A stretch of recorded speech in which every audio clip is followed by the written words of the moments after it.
Good morning friends. आज है 20 अक्टूबर। हम लोग डिस्कस करेंगे एडिटोरियल और यहाँ पर वोकैबुलरी का ऐसा तड़का मिलने वाला है जिसे देख हर कोई ये बड़का। हमारे पास एडिटोरियल है एंडलेस बो।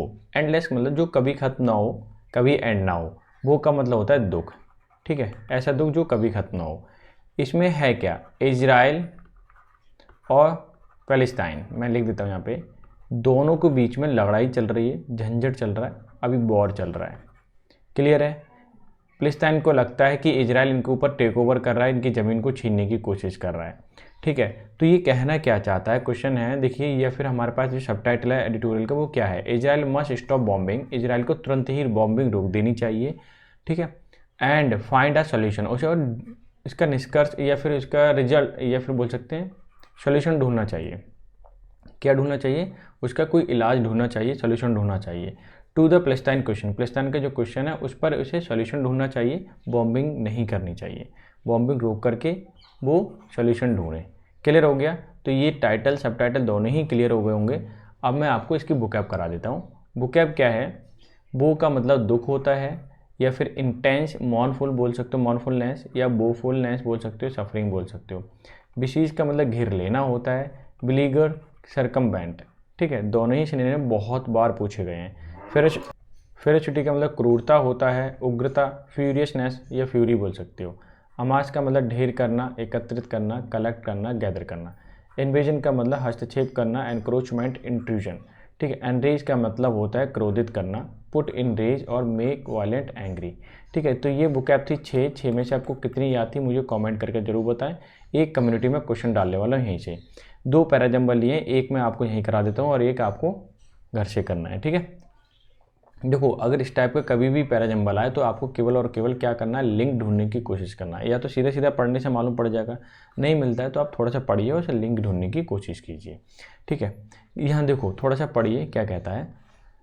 अगर देखो यहाँ बट कंजंक्शन मिल गया, अगर मान लीजिए बट कंजंक्शन मिल गया तो क्या करोगे। बट का यूज क्या होता है कि उससे पहले अगर अच्छी बात कर रहा है या एक पॉजिटिव बात बताई है पॉजिटिव सेंस की, तो नेगेटिव सेंस की बताएगा उसके बाद। अगर पहले नेगेटिव बताइए तो फिर पॉजिटिव बताएगा। क्लियर हो गया, ठीक है। ये ध्यान रखना है आपको। अब पढ़ लेते हैं। Plastic and not available in sufficient quantity in India. Plastic जो है अवेलेबल नहीं है इंडिया के अंदर पर्याप्त मात्रा में। इतना पॉइंट क्लियर हो गया। Rather burn for specific, specific का मतलब किसी विशेष तौर पर। टारगेटेड एप्लीकेशंस, किसी विशेष एप्लीकेशन के लिए, विशेष काम के लिए टारगेट किया था, वही प्लास्टिक अवेलेबल है, ठीक है। As a majority of compostable plastic are more expensive than conventional. ये बोल रहा है कि हम नॉर्मली प्लास्टिक यूज़ करते हैं और जो एक कंपोस्टेबल प्लास्टिक यूज़ करते हैं वो ना काफ़ी एक्सपेंसिव है, लेकिन वो स्पेसिफिक कामों के लिए, ये भी बताई जा रही है। Compostable plastic package is not a blanket solution, कि ये केवल और केवल ब्लैंकेट सोल्यूशन, ये पूर्णतः सोल्यूशन नहीं है कन्वेंशनल प्लास्टिक का, क्योंकि ये कैसी है, बहुत महंगी होगी, ठीक है। यहाँ भी आया था। तो जाहिर सी बात है बट के बाद इन्होंने क्या बात की है कि यहाँ पे बोल रहा है कि ये पूर्णतः सोल्यूशन नहीं है। तो मैंने आपको बताया पूर्णतः सोल्यूशन नहीं है। क्यों नहीं है, क्योंकि ये काफ़ी महंगी है, ठीक है। कुछ ऐसा सेंस आया निकल के, कोई बात नहीं। अब हम इसे थोड़ा सा कनेक्ट करने की कोशिश करते हैं। कनेक्ट कैसे करोगे, यहाँ पे मैंने पढ़ा तो मुझे मिला compostable plastic are more expensive than conventional plastic, तो प्लास्टिक ही होना चाहिए, ठीक है। इसके बाद जो शब्द आएगा प्लास्टिक, किस में आ रहा है, यहाँ देखिए पहले में आ रहा है, यानी कि मेरे पास आर के बाद जो लिंक बना है वो पी का बना है। अब ऑप्शन में देख लीजिए, आर पी यहाँ भी है, आर पी यहाँ नहीं है, आर पी सॉरी यहाँ भी है, और नहीं यहाँ नहीं है, आर पी यहाँ भी। मेरे पास 3 ऑप्शन है जो कि आर पी से रिलेटेड हैं। क्लियर है, मुझे आर पी का लिंक मिल गया। अब बात है कि मेरे पास 3 है, अब मैं इसे एलिमिनेट करूँगा तीनों को। क्लियर है, जो लास्ट बच जाएगा वही आपका क्या हो जाएगा, आंसर हो जाएगा। फिर से पढ़ने की कोशिश करते हैं। मैंने आपको बताया कि ये कंप्लीट सॉल्यूशन नहीं है, ये ब्लैंकेट पूर्णतः, ठीक है, सॉल्यूशन नहीं है। बट जो कंजंक्शन काम करता है, अगर पहले मैं अच्छा नेगेटिव बात बताई है तो अब अफर्मेटिव या फिर अच्छी बात बताएगा कि पूर्णतः सॉल्यूशन नहीं है तो क्या है, देखते हैं। तो एक काम करते हैं, मेरे पास अभी यहाँ लिख लेता हूँ आरपी का लिंक है, ठीक है। या तो इसके बाद आएगा या इसके पहले आएगा, देख लेते हैं। एक काम करते हैं, पूरा पढ़ के फिर से देखते हैं। इन्होंने क्या बोला है कि rather one for specific targeted application as a majority of compostable plastic. Majority of, देखो ऑफ एक प्रिपोजिशन है और प्रिपोजिशन हमेशा 2 नाउन को जोड़ने का काम करता है। ठीक है। यहाँ पे देखो प्लास्टिक है, नाउनी तो है ये कंपोस्टेबल प्लास्टिक, क्योंकि ज़्यादातर जो एप्लीकेशन है यूज में आती है वो कंपोस्टेबल प्लास्टिक महंगी है इसलिए यूज नहीं आ रही है।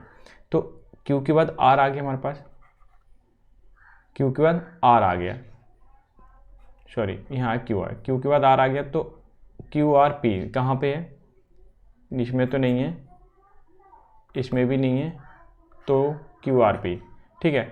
अब बचा एस, तो यहाँ पे एस लगा के देख लीजिए और पूरा पढ़ के देख लीजिए, आपको एकदम क्लियर हो जाएगा। देख लेते हैं। Compostable plastic packaging is not blanket solution but, Q वाला देखिए, rather one for specific purpose, या स्पेसिफिक चीज़ों के लिए इस्तेमाल होता है किसी स्पेसिफिक पर्पज़ के लिए। Targeted application as a majority of क्यू हो गया, क्यू के बाद आर देखना है। Compostable plastic are more expensive, कि देखा जाए कि ये ज़्यादा महंगी भी है देन कन्वेंशनल प्लास्टिक, आर के बाद पी, ठीक है। पूरा का पूरा सेंसफुल हो रहा है ना, तो ऑप्शन नंबर 4 क्या हो जाएगा, आपका आंसर हो जाएगा, ठीक है। तो ये लिंक ढूंढने की कोशिश करनी, थोड़ा सा पढ़ना है, क्लियर है। अब करना क्या है, ये मैं आपको दे देता हूँ, ठीक है। ये वाला पैराजम्बल आपको घर से करना है और कमेंट करना है, ज़रूर बताना है, ठीक है। ये ठीक है, और इसकी पीडीएफ जरूर लेना। वीडियो अच्छी लग रही है लाइक शेयर सब्सक्राइब कर देना, क्लियर।